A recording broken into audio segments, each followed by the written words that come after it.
இல்லைங்க அது எதுக்குங்க, அதான் உதவி செய்யறதுங்கிறது வந்து பப்ளிசிட்டியாக பண்றது கிடையாது.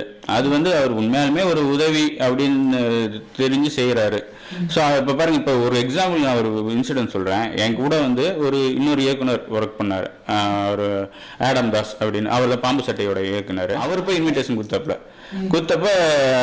சரி கொடுக்கணும் அப்பாயின்மெண்ட் கேட்டப்ப இதெல்லாம் யாருக்கும் தெரியாது, யாருமே சொல்ல கிடையாது. நான் தான் சொல்றேன். கேட்டப்ப அவர் வந்துட்டு என்ன சொன்னாரு, சரி ஆடம் சார் நாளைக்கு வர சொல்லுங்க அப்படின்றாரு. அவனே அவர் வந்து எனக்கு நானும் ஒரு க்ளோஸ், என்ன பிரபு நம்ம தலைவர்கிட்ட பேசினேன், அவர் நாளைக்கு வர சொல்லிட்டாரு அப்படின்னா, சரி விடுங்க ஏதோ பிஸியாக இருந்துருப்பாரு, நாளைக்கு வாங்க போவாங்க. நாளைக்கு அடுத்த நாள் போனார். போயிட்டு சரி பார்த்துட்டு பாரு போல இருக்கு அப்படின்னு. நான் திடீர்னு பார்த்தா எனக்கு ஃபோன் அடிச்சா பதட்டத்தில் பேசாது, ஏதோ கரண்ட் ஷாக் அடிச்ச ஒரு மாதிரி. என்னங்க என்னாச்சுங்க பார்த்தீங்களா இல்லையா? பிரபு பார்த்தேன் பிரபு. அப்புறம் என்னங்க, இல்லை தலைவர் ஒரு கவரை தூக்கி கொடுத்தாரு, பிரித்து பார்த்தேன், ஷாக் ஆகிட்டு உங்களுக்கு ஃபோன் அடிக்கிறேன். ஏங்க என்னங்க என்னன்னா 3 lakhs rupees இருக்கு பிரபு அப்படின்னாரு.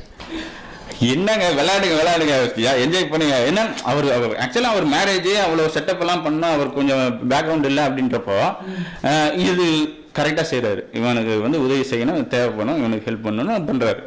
ஸோ இந்த விஷயம் யாருக்குமே தெரியாது. இப்போ நான் இப்போ சொல்கிறேன் பார்த்தீங்களா, இப்போ தான் தெரியும். ஆடம் தாஸ் கூட சொன்னது கிடையாது. இது இந்த மாதிரி எத்தனையோ விஷயங்கள் செய்கிறாங்க. இது எதுக்குங்க பப்ளிசிட்டி பண்ணோம்? பப்ளிசிட்டி பண்ணாமல் பண்ணுறது தானே உதவி. அதை மற்றவங்க பண்ணுற மாதிரி எல்லாம் போட்டு மேடையை போட்டு வாங்க சைக்கிள் ரிக்ஷா கொடுக்குறேன், இதை கொடுக்குறேன், அதை கொடுக்குறேன் பண்ணுறது தான். அதெல்லாம் எதுவும். ஸோ இது அவருடைய மன திருப்தி, மற்றவனோட தேவையை அறிஞ்சு அவர் செஞ்சுட்டு இருக்கிறாரு. அதை பப்ளிசிட்டி பண்ணாமல் செய்கிறாரு. அதை போய் இவங்க ஏன் வந்து இவ்வளோ விமர்சனம் பண்ணுறாங்கன்னு எனக்கு புரிய மாட்டேங்குது. சார் உதவினாலே அப்படி தானே, தெரியாமல் கொடுக்குறது தானே உதவி. அதை போய் பப்ளிசிட்டி பண்ணுறதுல என்ன இருக்குது?